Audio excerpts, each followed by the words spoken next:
I have upgraded my Seestar to the latest firmware, and even though the firmware was not available in the Google Play Store, I heard about the fact that there was new firmware and a new application online. So if you go to Seestar.com, you can go to the website and download, go to that area on your phone and download the new application.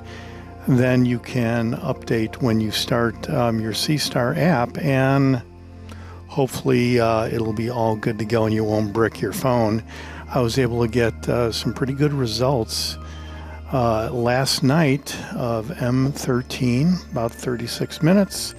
I was able to get almost a half hour on the Helix Nebula, and I even tried Saturn for a little bit. There was supposed to be some improvements to the planetary imaging aspects of the new firmware. So in any event, let's get into starting up the Seestar and see if we can get the bubble nebula here. So we're going to go to connect. Oh, wait a minute. Can't do that.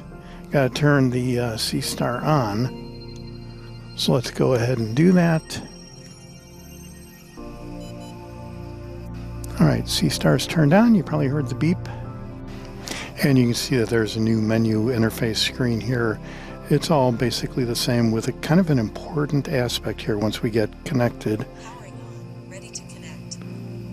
All right, so let's go ahead and connect. Going to connect to Seestar. And okay, so here's the first thing is I have a dust cap on my Seestar. So here, previously I was using the up and down arrows to open up the Seestar to take the dust cap off.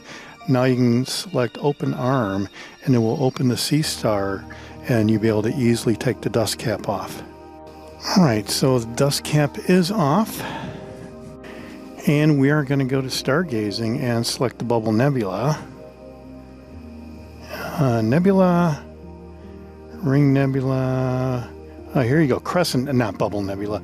Crescent Nebula, NGC 6888 is what we're going to be checking out. All right, yeah, geez. Crescent Nebula. Please level your Seestar. Whoops. Okay, got to level the Seestar.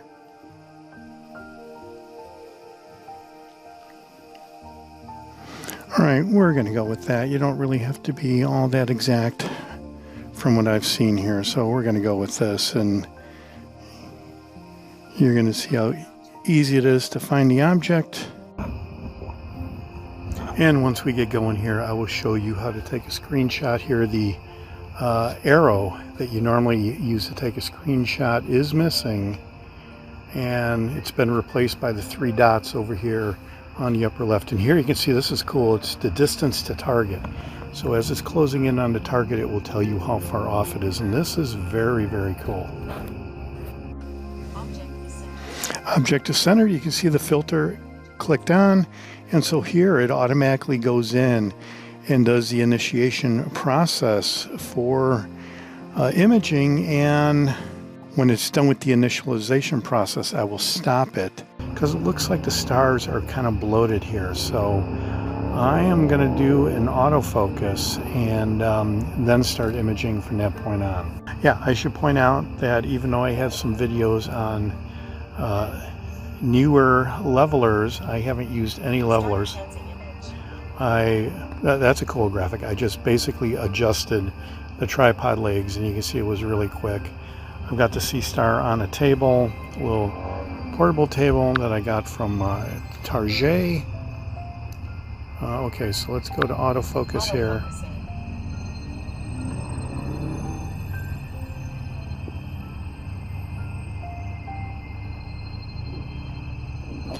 Yeah, you can see the bloated stars as it went out of focus a little bit.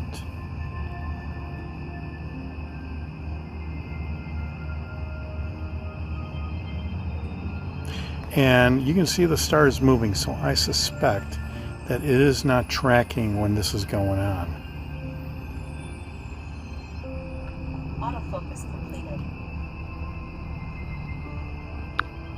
Start enhancing image. All right, so we're going to start enhancing the image and see what we get.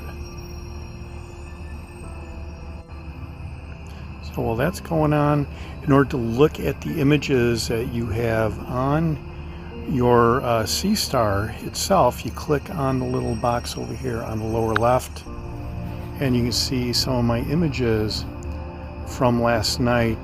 This is the best, well, it's the helix after 26 minutes. That was all I was able to get, and I was able to process a pretty good image out of that.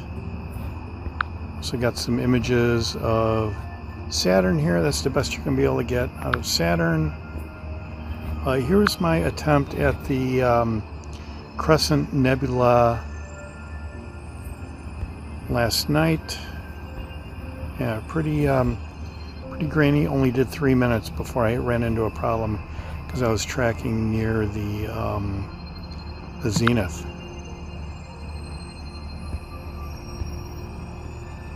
And here you go. Here are some images of M13. So these processed out really nice to remove the noise.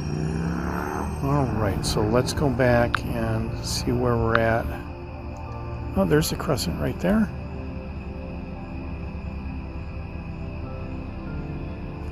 All right, so if you want to take a screenshot of the crescent right here, you go to the triple dots over there, and then you click share. You see it pops the screen up here. And that is a little bit over to the right, and this is because it wasn't tracking when we were doing the autofocus. Yeah, I'm going to stop this.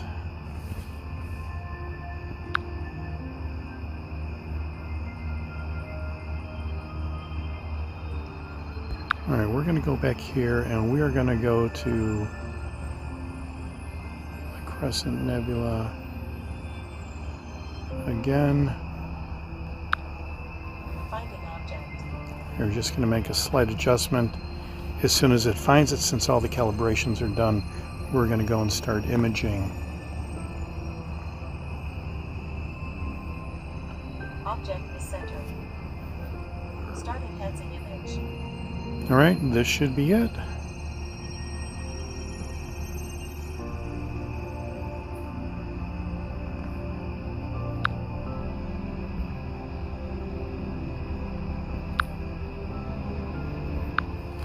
Start enhancing image. Right, yeah, I was going to continue where it was, and that was with the crescent offset a little bit, so.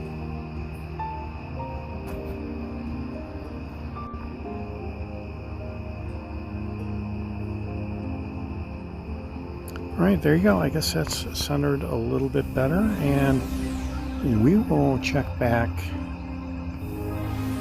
when we're done, whether that's a half hour, 20 minutes, or an hour and 20 minutes. Check it out. Clear skies, everybody.